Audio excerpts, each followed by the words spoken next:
Good morning everyone. आज हम पढ़ेंगे क्लास 6 सप्लीमेंट्री रीडर बुक में मोरल एजुकेशन पार्ट फर्स्ट में चैप्टर 2 ऑनेस्टी मीन्स ईमानदारी को पॉइंट टू पॉइंट एक्सप्लेन करेंगे। Now let's we start. ईमानदारी का सीधा संबंध व्यक्ति की सच्चाई से है। ईमानदारी और सच्चाई एक दूसरे के पूरक हैं।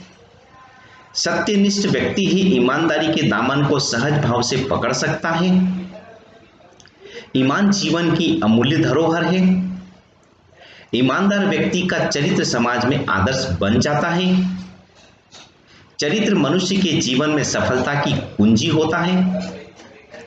चरित्र निर्माण से व्यक्ति में ऐसी शक्ति जागृत होती है कि वह जीवन संघर्ष के प्रत्येक क्षेत्र में सफलता प्राप्त करता है। प्राचीन काल से हमारी संस्कृति में चारित्र बल के साथ ईमानदारी जुड़ी हुई है। हम सत्य का आशय लेते हुए ईमानदारी से आगे बढ़ने में ही अपने को गौरवान्वित मानते हैं। ईमानदार व्यक्ति जीवन के प्रत्येक क्षेत्र में सफलता प्राप्त करता है। साथ ही वह जहां भी जाता है वहां समाज में अपनी छाप अलग ही छोड़ता है। ईमानदार न्याय के पथ पर चलता हुआ स्वार्थ भावना से दूर रहता है। उसे सच्ची बात कहने में तथा सच्चाई का व्यवहार करने में आनंद का अनुभव होता है। निम्नांकित प्रेरक प्रसंग ईमानदारी को समझाने में हमारे जीवन को एक नया प्रकाश देंगे। यहाँ पर कुछ प्रेरक प्रसंग दिए गए हैं जिसके माध्यम से हम ईमानदारी को और अच्छे से समझ सकते हैं। पहला प्रसंग दिया गया है मंगल के बारे में।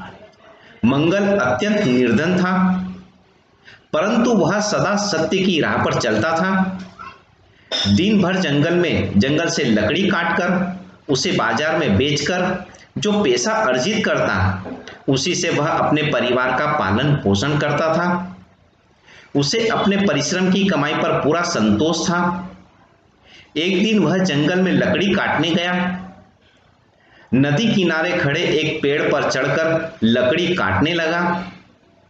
लकड़ी काटते समय उसकी कुल्हाड़ी बेते से ढीली होकर निकल गई और नदी में गिर गई।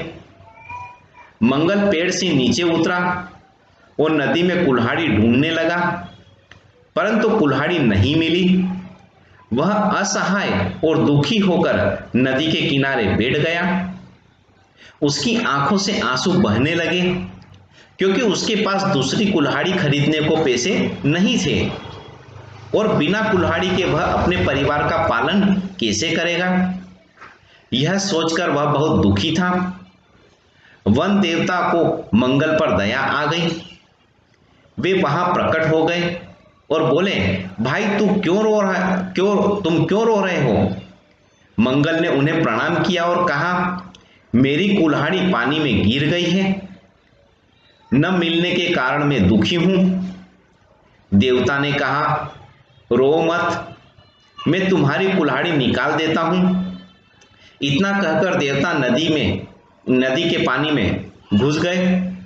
डुबकी लगाकर एक सोने की कुल्हाड़ी लेकर वे निकले और कहा, लो अपनी कुल्हाड़ी।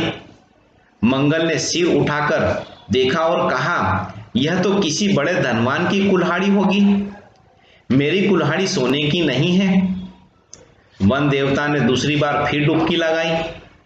अब की बार चांदी की कुल्हाड़ी निकालकर देने लगे, परंतु मंगल ने कहा, महाराज यह कुल्हाड़ी मेरी नहीं है, मेरी कुल्हाड़ी तो साधारण लोहे की है।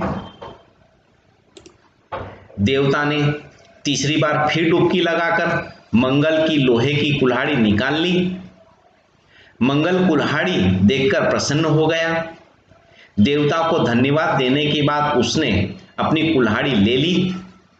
देवता मंगल की सच्चाई और स्वार्थ रहित आचरण से बहुत प्रसन्न हुए और मंगल से बोले, मैं तुम्हारी सच्चाई से प्रसन्न हूं। ये दोनों सोने और चांदी की कुल्हाड़ियां तुम्हें भेंट करता हूं। इस प्रकार अपनी सच्चाई के कारण मंगल अपनी कुल्हाड़ी के साथ सोने और चांदी की कुल्हाड़ियां पाकर प्रसन्न हो गया। यहाँ पर पहला प्रसंग समाप्त हुआ। दूसरा प्रसंग दीनू के बारे में दिया गया है। दीनू 8 वर्ष का बालक था। देखने में दुबला पतला, साधारण पर बड़ा बुद्धिमान, होनहार तथा सद्गुणी था। एक बार वह साग भाजी खरीदने बाजार गया। उसने एक बूढ़ी औरत से सब्जी खरीदी। उसके पैसों में एक खोटा सिक्का भी था।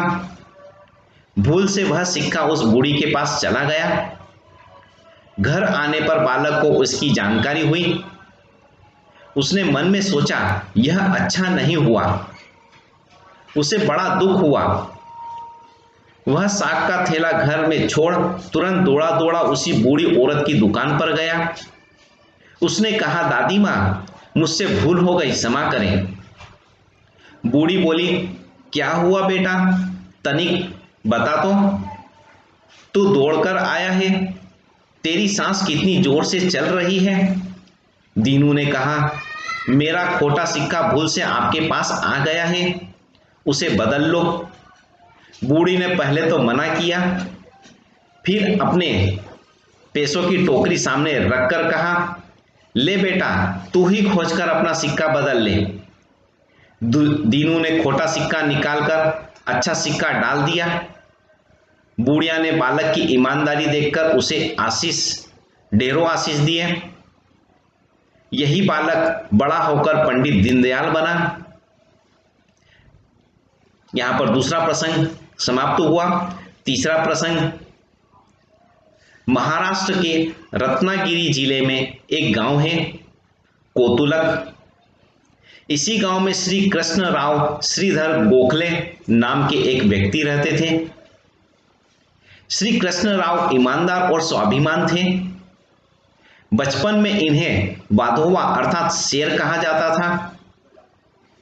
इनके यहाँ 9 मई 1966 ईस्वी को एक बालक ने जन्म लिया। इसकी मां का नाम सत्यभामा बाई था। बालक बचपन से सच बोलना पसंद करता था। एक बार अध्यापक ने स्कूल में गणित के कुछ प्रश्न घर से हल करने को दिए। अगले दिन कक्षा में केवल इसी बालक के सब प्रश्न सही थे। अध्यापक ने उसे बुलाया, पीठ थपथपाई और पुरस्कार दिया। बालक सिसक कर रोने लगा। अध्यापक के पूछने पर उस बालक ने कहा, मैं पुरस्कार पाने का अधिकारी नहीं, मैंने एक प्रश्न पूछकर हल किया है। अध्यापक बहुत प्रसन्न हुए। उन्होंने बालक को गले लगाया, आशीर्वाद दिया और कहा, बेटा, यह पुरस्कार तुम्हें सत्य बोलने के कारण दिया जाता है। यह बालक गोपाल कृष्ण गोखले थे। हमें भी गोखले जी की तरह सत्य बोलना और ईमानदारी का व्यवहार करना चाहिए।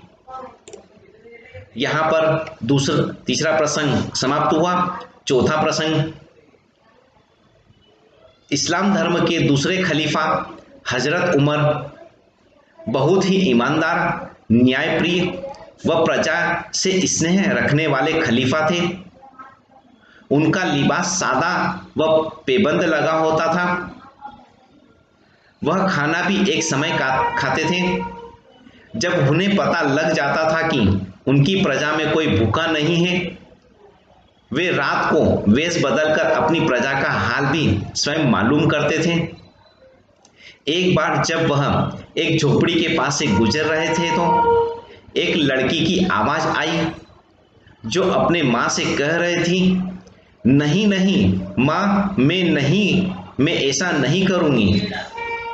माँ ने कहा, बेटी, हम बहुत गरीब हैं, अगर तुम दूध में थोड़ा पानी मिला दोगी तो किसी को पता भी नहीं चलेगा और कुछ पैसे ज़्यादा मिल जाएंगे।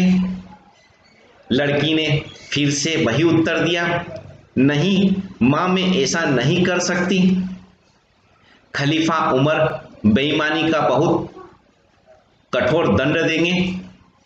माँ ने हंसकर कहा, अरे बेटी, उमर तो यहाँ मौजूद नहीं है, उनको कैसे पता चलेगा।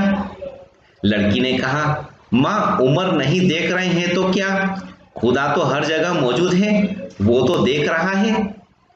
लड़की की बात सुनकर हजरत उमर की आंखों में से आंसू निकल पड़े। यह खुशी के आंसू थे। उन्हें खुशी थी कि उनकी प्रजा में ऐसे ईमानदार लोग मौजूद हैं। यहाँ पर प्रसंग समाप्त हुआ।